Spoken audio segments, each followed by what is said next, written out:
এমন কিছু মানুষ ছিল, তাদের নামে কথা বললে, তাদেরকে নিয়ে কোনো কথা বললে 1 ঘন্টার মধ্যে গ্রেফতার হয়, আছে না নাই? কিন্তু আমার নবী, বিশ্ব নবীকে নিয়ে গালিগালাজ করবে, তাদের বিরুদ্ধে কথা বললে ওই সমস্ত ব্যক্তিদেরকে ধরতে গেলে এত গড়িমসি করে, আছে না নাই? আরো জোরে বলেন, আসে না নাই?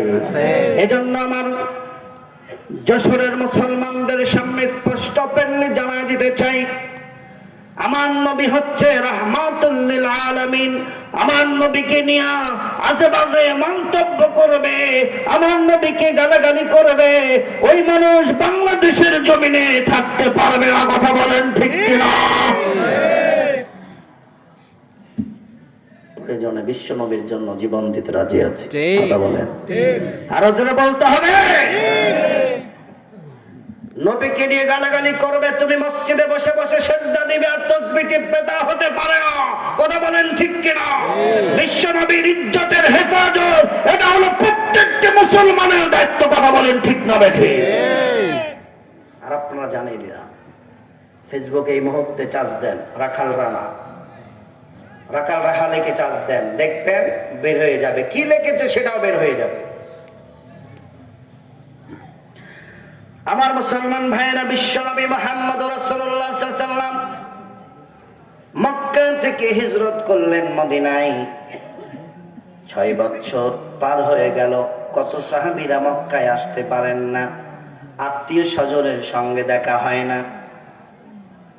6 বছর পরে বিশ্বনবী মুহাম্মদ রাসূলুল্লাহ সাল্লাল্লাহু আলাইহি ওয়াসাল্লাম একদিন রাত্রেবেলায় স্বপ্ন দেখতেছে, মক্কা মদিনা থেকে সাহাবীদেরকে নিয়ে নিরাপদে বিশ্ব নবী মক্কায় প্রবেশ করতেছে। রাতের বেলা স্বপ্ন, নবীদের স্বপ্ন নিছক স্বপ্ন নয়, নবীদের স্বপ্ন হলো ওহী। সুবহানাল্লাহ বলবেন না? সুবহানাল্লাহ। নবীদের স্বপ্ন কি? ওহী। নবীরা যে স্বপ্ন দেখে ওটা বাস্তবে ঘটবে, ওটা ওহী হচ্ছে নবীদের স্বপ্ন। আর আমরা স্বপ্ন দেখি জাতা মাতা, ঠিক কিনা বলেন? সারাদিনে যা ভাবি সব রাতের বেলায় আমাদের ঘুমের মধ্যে চলে আসে। বিশ্বনবী মুহাম্মদ রাসূলুল্লাহ সাল্লাল্লাহু আলাইহি ওয়াসাল্লাম সকাল বেলায় সাহাবা আজমাইনদেরকে সামনে নিয়ে বলছেন, লাকাদ সাদাকাল্লাহু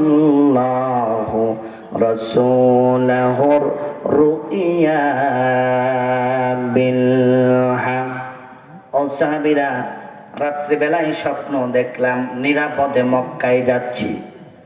প্রত্যেকটা সাহাবী আনন্দিত, ইয়া রাসূলুল্লাহ, ইয়া হাবিবাল্লাহ, আপনি যে স্বপ্নটা দেখেছেন এটা বাস্তবায়ন করেন। আমাদের মনোবরে আশা, কতদিন ধরে বাড়িতে যাই না, আপন আত্মীয় স্বজনের সঙ্গে দেখা হয় না। ও নবীজি, চলেন যাই, আমরা সকলেই মিলে মক্কায় চলে যাই। বিশ্বনবী মুহাম্মদ রাসূলুল্লাহ সাল্লাল্লাহু আলাইহি ওয়াসাল্লাম সাহাবীদের এত আবেগ দেখে বিশ্বনবী আর নিষেধ করতে পারলেন না। নবীজি বললেন, সাহাবীরা, তোমাদের কাছে যা আছে, ইহরামের কাপড় যা যা আছে সব সাথে নিয়ে যাও, আমরা মক্কায় যাব। মক্কায় গিয়ে উমরা আদায় করব, উমরা আদায় করে এরপরে আবার আমরা দেখা সাক্ষাৎ করে মদিনায় আসব। নবীজির সাহাবীরা মদিনা থেকে রওনা হলেন। বিশ্ব নবীজির সঙ্গে সাহাবীর সংখ্যা 1, 2, 3 নয়, 1400 সাহাবী বিশ্ব নবী মুহাম্মদুর রাসূলুল্লাহ সাল্লাল্লাহু আলাইহি ওয়াসাল্লাম বিশাল একটা বহর নিয়ে মদিনা থেকে মক্কার দিকে রওনা দিয়েছেন। আল্লাহু আকবার। আস্তে আস্তে আস্তে আস্তে দূরে হুদাইবিয়া নামক একটি জায়গা, সেখানে গিয়ে তাঁবু টাঙালেন। কাফেররা জানতে পারলেন বিশ্ব নবী 1400 সাহাবী নিয়ে মক্কায় আক্রমণ করবে। চতুর্পাশ থেকে কাফেররা বাধা দিলেন, মক্কায় ঢুকতে দেওয়া হবে না। হুদাইবিয়া নামক জায়গায় নবীজি অবস্থান করলেন, তাঁবু টাঙানো হলো। হুদাইবিয়াতে অবস্থান করছেন, আর হুদাইবিয়া থেকে সাহাবীদেরকে একে একে কূটনীতিক সম্পর্ক করার জন্য একে একে সাহাবীদেরকে পাঠাচ্ছেন, যাও মক্কার লিডারদের কাছে চলে যাও, তাদের কাছে গিয়ে বলো আমরা মক্কা আক্রমণ করতে আসি নাই, আমরা এসেছি শুধুমাত্র উমরা আদায় করার জন্য। আমরা উমরা আদায় করব, উমরা আদায় করে আবার আমরা মদিনায় চলে যাব। কাফেররা ডাক দিয়ে বলে না, বিশ্বনবী মুহাম্মদুর রাসূলুল্লাহ সাল্লাল্লাহু আলাইহি সাল্লামকে আমাদের মক্কায় আমরা প্রবেশ করতে দিব না। দীর্ঘদিন হয়ে গেল হুদায়বিয়া নামক জায়গাতে অবস্থান করছেন নবীজি। এদিক দিয়ে খাবার প্রায় শেষের দিকে, পানি প্রায় শেষের দিকে। নবীজির সাহাবীরা বলছেন, ইয়া রাসূলুল্লাহ, দীর্ঘদিন হুদায়বিয়াতে অবস্থান করার কারণে কূপের পানিটাও প্রায় শেষের দিকে, আমরা ওযু করতে পারছি না। নবী বলছেন, সাহাবীরা এক টুকরো পানি আনো, অল্প সামান্য পানিও যদি হয়, ওযু করার মতন একটু পানি আমার কাছে এনে দাও। নবীজির কাছে মস্ক ভরে ওযু করার মতন একটু পানি নিয়ে যাওয়া হলো। নবীজি সামান্য পানি দিয়ে ওযু বানালেন, ওযু হয়ে গেল। বাকি পানিটুকু সাহাবীদেরকে বলছেন, সাহাবীরা এই পানিটুকু তোমরা কূপের মধ্যে ঢেলে দাও। কূপের মধ্যে অবশিষ্ট পানি যখন ঢেলে দিল, সঙ্গে সঙ্গে আল্লাহর কুদরতে ওই কূপের পানি বাড়তে শুরু হয়ে গেল। সুবহানাল্লাহ। নবীজি হুদায়বিয়াতে অবস্থান করছেন, নিজের জন্মভূমি মক্কায় ঢুকবে, তাও ঢুকতে দেয় না। ঠিক কিনা বলে? আমার দেশের কত ওলামায়ে কেরাম এই দেশে তাফসীর করত, এদেশ থেকে বিতাড়িত করা হয়েছিল। ঠিক কিনা বলে? এই যে আপনাদের যশোরে এসেছিল ডক্টর মিজানুর রহমান আল আজহারি, আসছিল না? আসছিল। দেখেছেন লক্ষ লক্ষ মানুষ। ঠিক কিনা বলে? জায়গা দিতে পারে না। এই যে জনপ্রিয়তা, এই জনপ্রিয়তা বাতিলদের সহ্য হয় না। ঠিক কিনা বলে? এজন্য এক নেতা বলেই ফেললো, ডক্টর মিজানুর রহমান আজহারের তাফসীর মাহফিল নামে জামাতের জনসভা হয়, বলেই ফেললো। আরেক নেতা বললো এটা সব ভাউতাবাজি, কোরআন ভাউতাবাজি। এইগুলো বলে বলে আজকে মানুষগুলোকে বোকা বানাতে চায়, কিন্তু এই দেশের মানুষ আর বোকা নয়। ঠিক কিনা? আরো জোরে বলতে হবে, ঠিক না ঠিক? আগামীতে সমর্থন দিতে হলে এমন ব্যক্তিকেই সমর্থন দিতে হবে যাদের কাছে আল্লাহর কোরআন আছে। আরো জোরে বলেন, ঠিক কিনা? যারা আল্লাহর জমিনে আল্লাহর কোরআনের আইন প্রতিষ্ঠা করতে চায়, আল্লাহর জমিনে আল্লাহর আইন দিয়ে যারা প্রতিষ্ঠা করবে, আল্লাহর জমিনে আল্লাহর কোরআন সংবিধান হবে, ওই সমস্ত মানুষদেরকে আমরা সমর্থন করব। কথা বলেন, ঠিক না বেঠে? এদেশে 92% মুসলমানের দেশ, এখন পর্যন্ত শিরক মুক্ত হয় নাই। এদেশে সংস্কার চলছে, কিন্তু একটা সংস্কার আজও হয় নাই।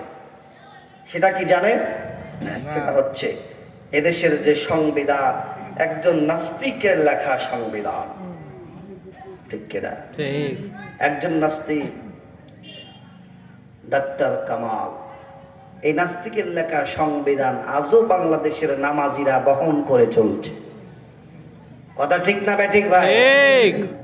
তাহলে এই দেশে শান্তি আসবে কেমনে? কবে শান্তি পাবেন আপনারা? কবে আল্লাহর জমিন, আল্লাহর দ্বীন প্রতিষ্ঠা হবে? আল্লাহর দ্বীন যতদিন প্রতিষ্ঠা এই জমিনে না হবে, ততদিন পর্যন্ত এই দেশের মানুষ শান্তি পাবে না। জোরে বলে, পাবে না। তাহলে আমাদের কি করতে হবে? শান্তির জন্য আল্লাহর কোরআনের প্রতিষ্ঠার আন্দোলনে যোগ দিতে হবে। ঠিক কিনা বলে? আমার মুসলমান ভাইয়েরা লক্ষ্য করেন, নবীজির সাহাবীদেরকে একে একে পাঠানো হচ্ছে মক্কায়। মক্কায় পাঠাচ্ছেন, যাও তাদের সঙ্গে কথা বলো, আমরা যুদ্ধ করতে আসি নাই, আমরা উমরা করে চলে যাব।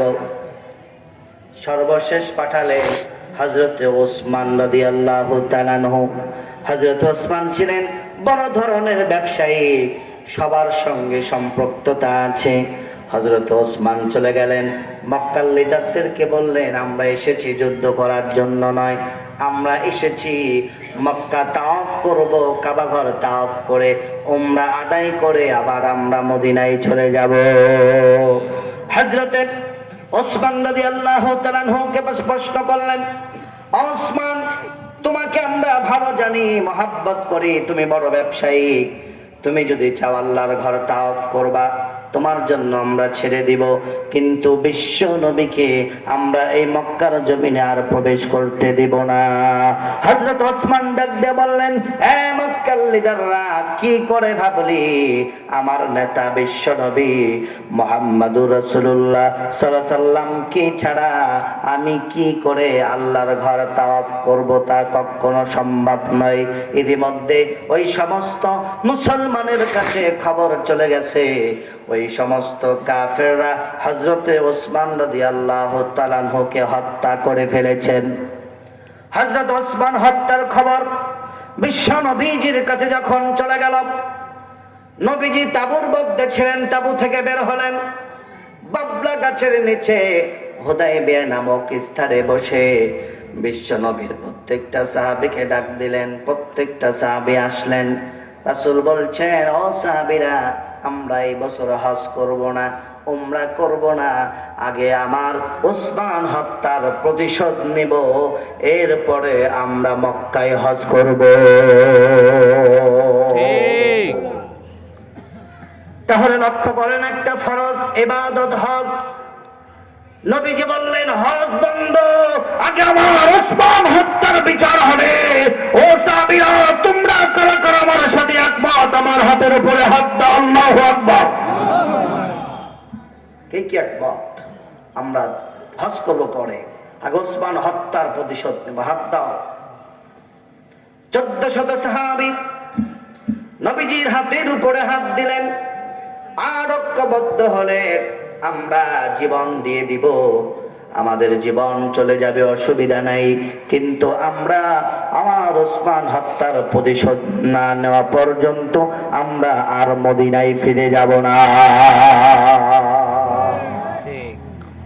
1400 সাহাবী একটা বাইয়াত গ্রহণ করলেন। এই বাইয়াত গ্রহণ করা, জীবন দেওয়া, জীবন দেওয়ার জন্য বাইয়াত গ্রহণ করেছেন।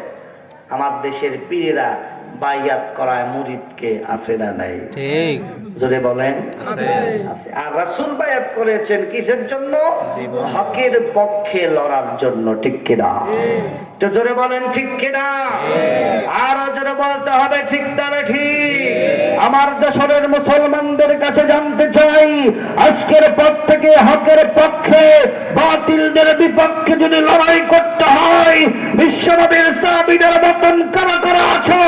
আজকে আমরা শপথ করতে চাই, দুহাত তুলে আল্লাহকে দেখা দাও।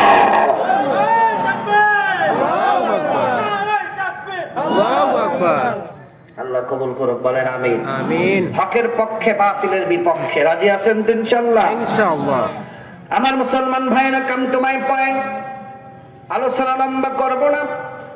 ইতিমধ্যে বিশ্ব নবী মুহাম্মদুর রাসূলুল্লাহ